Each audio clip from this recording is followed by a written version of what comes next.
Hi, everybody. This is Hondo Carpenter from Sports Illustrated's Fan Nation, Las Vegas Raiders Insider Podcast.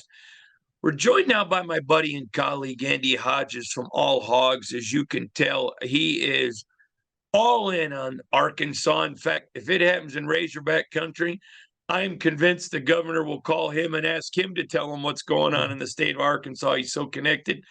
He covered the NFL for decades, the Dallas Cowboys. So he brings a really unique skill set.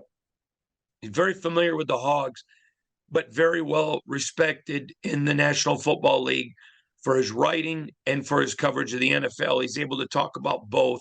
And today I'm asking him to join us to talk about a UDFA for the Las Vegas Raiders, Dalton Wagner, an offensive tackle. I got a lot of questions about him. First of all, the Raiders went out.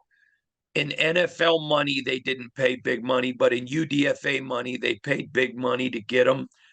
He's a big guy, super guy. He's all offensive tackle. I don't think he could play guard. He's all offensive tackle. No, you can't. Yeah, I just don't see it on the film.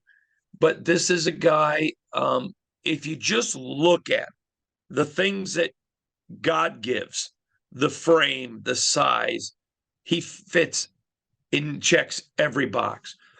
The concerns on him are injuries. And, not that he's a wimp, but he's just had a bunch of injuries and a mean streak. You know him.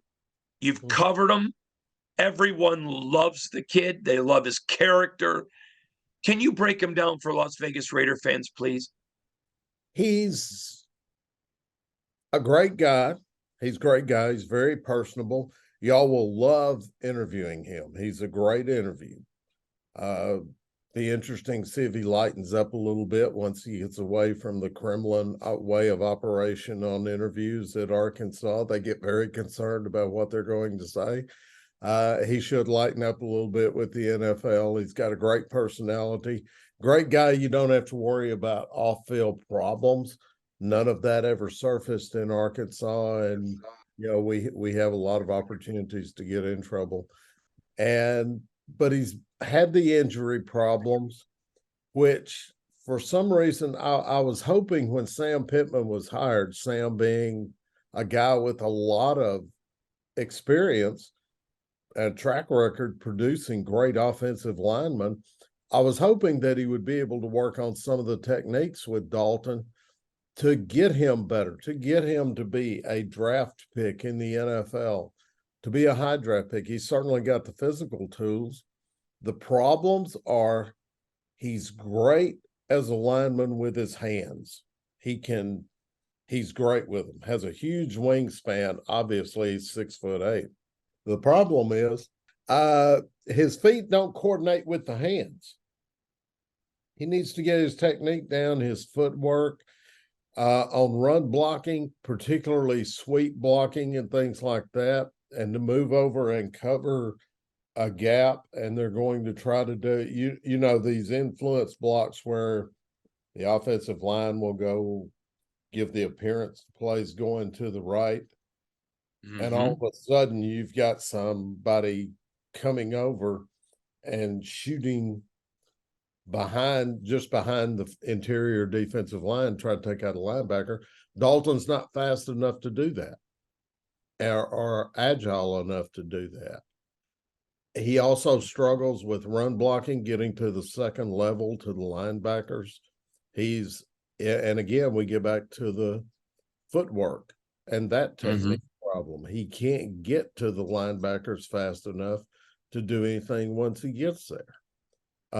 And that's his biggest drawbacks. And personally, I think it's something a coach could spend a lot of time. Somebody could spend time that is very good at teaching that sort of technique and get that technique taught, because you've certainly got the physical tools. He's got the upper body strength. He's got the hand movement already. I mean, I've seen him hit guys in practice, just standard offensive line maneuver, and lift them off their feet and knock them back for 2 yards. And we're talking big guys here. We're not talking guys my size. We're talking Hmm. big guys that he just lifted up. But what they do, they take 2 steps and get around him. He has some problem with edge rushers simply because of his feet if they have a quick get off, because he's not quick getting off. A lot of technical issues, certainly a project that's going to take a year or so to develop, to step on the field. But I think once somebody does that, and I think he's going to benefit from being able to do football 8 hours a day.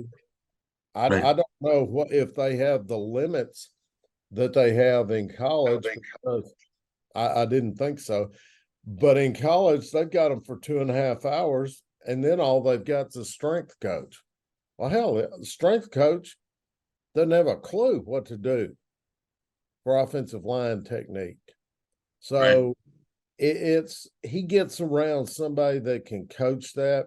He's very good in the film room at breaking down film, looking at it, analyzing the defense, seeing what needs to be done. He's a great guy to go to say what's the defense doing, and he can give it to you verbatim pretty quickly on Monday. And that's kind of what y'all got coming up there. A lot of upside, nothing really a downside unless he just can't get the footwork learned.